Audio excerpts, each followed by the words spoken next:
Ayan, makikita nyo guys. Napakasimple nung sistema. So Idol, may bibigay ka bang tip para sa mga ka-newbie natin dyan na gustong pasukin yung pigeon industry din?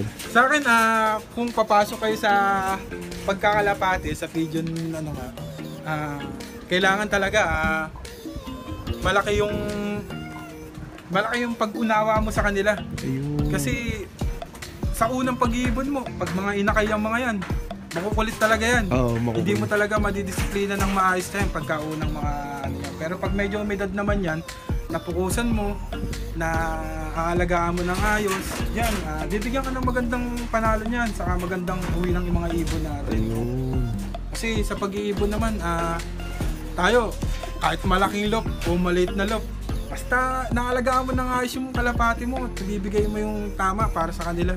Mananalo talaga, no? Pero number one talaga, sabi sa akin ng mga mentor ko, sila kay Jericho, number one is bloodline.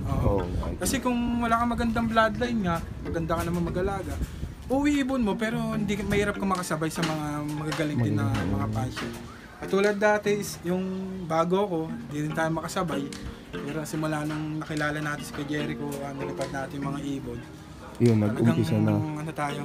So, number one talaga ay bloodline. And then, bloodline, saka dapat meron ka na rin sistema. Ayun, sistema, Idol. Kahit pa paano, ipapasok mo rin yung sistema sa bloodline mo. Kasi kung wala kang sistema, kung uhulaan mo lang. Kasi number one talaga is, i-monitor mo yung ibon. Kasi pag na-monitor mo yung ibon, makikita mo kung ano yung kailangan dapat ibigay sa kanya. Ayun, dapat yun, number one yun. Kasi kung hindi mo makikita yung problema sa ibon, manghuhula ka. Hindi mo alam kung tama yung ibibigay mo sa kanya.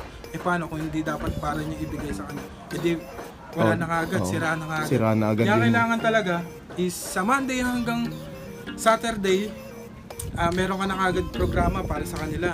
Pero pag dumating naman yung derby, Monday to Friday, meron ka na dapat ready para sa kanila. Ayun. So, base talaga ay dapat naka na yung sistema mo.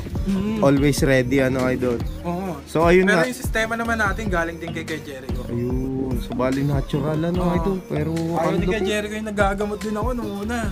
Medyo pinasaway niya ako nung una kasi dito. Kasi yung una medyo sabi niya, wag maggamot na magamot, natural lang tayo. Siyempre una tayo, medyo malikot tayo nung una. After nun, natuto naman tayo dahil sa mga kuya natin yan. Sila Kuya Jericho, sila Boss Sweet, sila Kuya Roderick, tapos sila Kuya Chris Malinis, yan si Kuya Francel.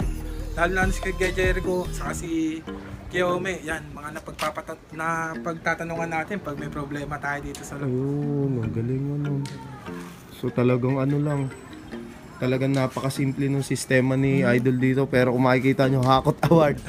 Ang galing, sobra. Kasi marami tayong trophy uli ngayon.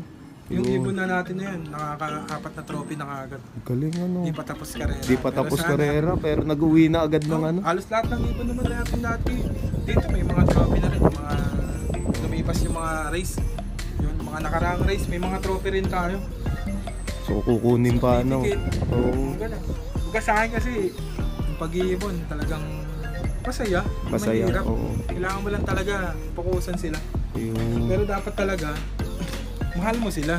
Yun, number one Kasi kung sasalbayin mo yan, hindi ka rin uwi ng maganda niyan. Kaya kailangan dapat tandem kayong dalawa Tandem. Kasi mararamdaman mo kung maganda uwi mo ng kalapati mo. Totoo yun.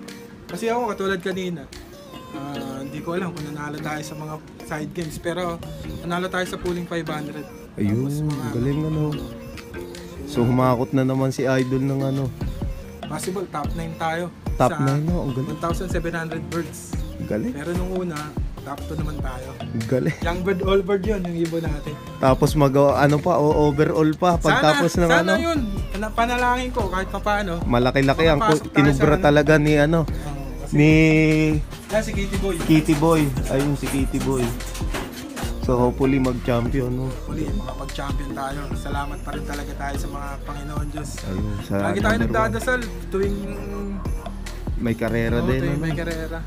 Ayun. Hindi yung pag may kailangan lang tayo, hindi dapat palagi. Hindi makakalimot doon sa taas. Hindi tayo makakalimot tayo kasi Kasi yan eh, binibigay niya yung kahilingan natin na makauwi lang ibon natin ng ligtas. Kasi ang hirap ng ano ko ngayon eh. Kasi isa lang ibon natin, lumalaban tayo sa ganung talaga. maraming Oo, ibon. ang daming ibon ano. Nag-umpisa kayo mga siguro nasa hindi lang iisang libo ano, sigurado Wala, idol laki, kasi daming dami ibon. dito sa Cavite. Oo, dami.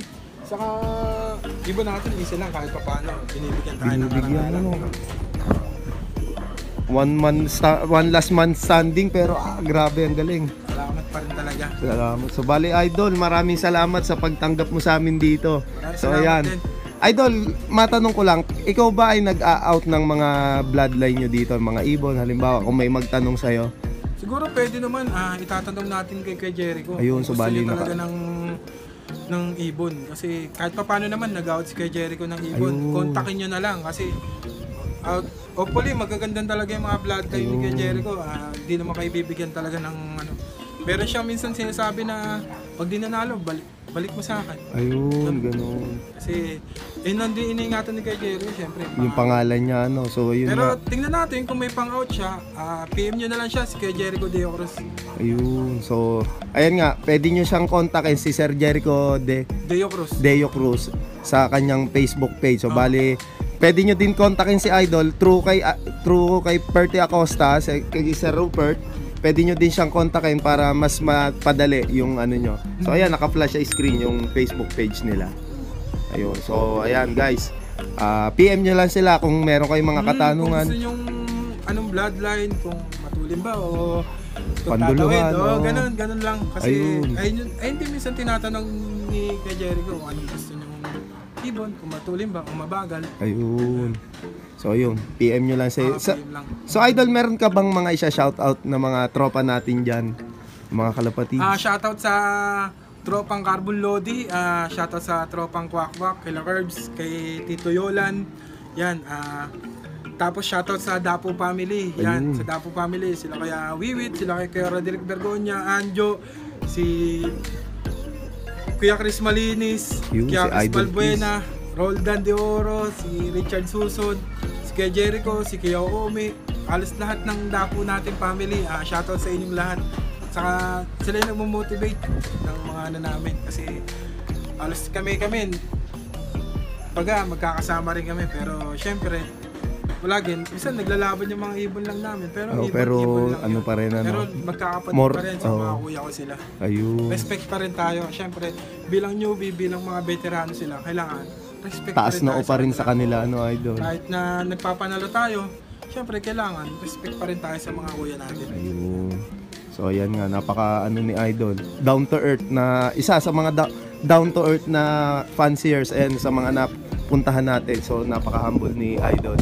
So ayun nga, shout out po sa inyong lahat. Saka sa Dasma, Team Dasma, shoutout sa inyo mga Ayun, tropa. mga tropa, shout out po sa inyo. So ayan, malapit tayo ngayon dito kay Sir Alan Barcon. Malapit tayo dito. Kuya Alan Barcon. Shoutout Ayun. sa iyo, Kuya Alan Barcon. So si Bro Alan Barcon isa sa mga kaibigan namin ni Utol Gerson ng Baltimore, USA. So ayan, Idol, kung gusto nyo nga mag-acquire ng mga bloodline nila, Idol Rupert Acosta o Perty Acosta, pwede nyo siyang i-PM sa kanyang Facebook page. So bali Idol, maraming salamat ulit sa tanggap nyo sa amin dito mga kalapatids. So hopefully makabisita ulit tayo dito. Sigurado napakarami mo ng achievement ulit noon. So bale yan, kung bago ka pangalan sa YouTube channel ko, mag-like, comment, share, and subscribe ka na. Hit mo na rin yung notification bell button para lagi kayo ma-update sa mga bagong video na atin ilalabas. Subscribe nyo na si Idol. Ayun. Yan, subscribe nyo na mga Yun, kalapatids. salamat mga idol. So bale yan, see you next video mga kalapatids. Paalam.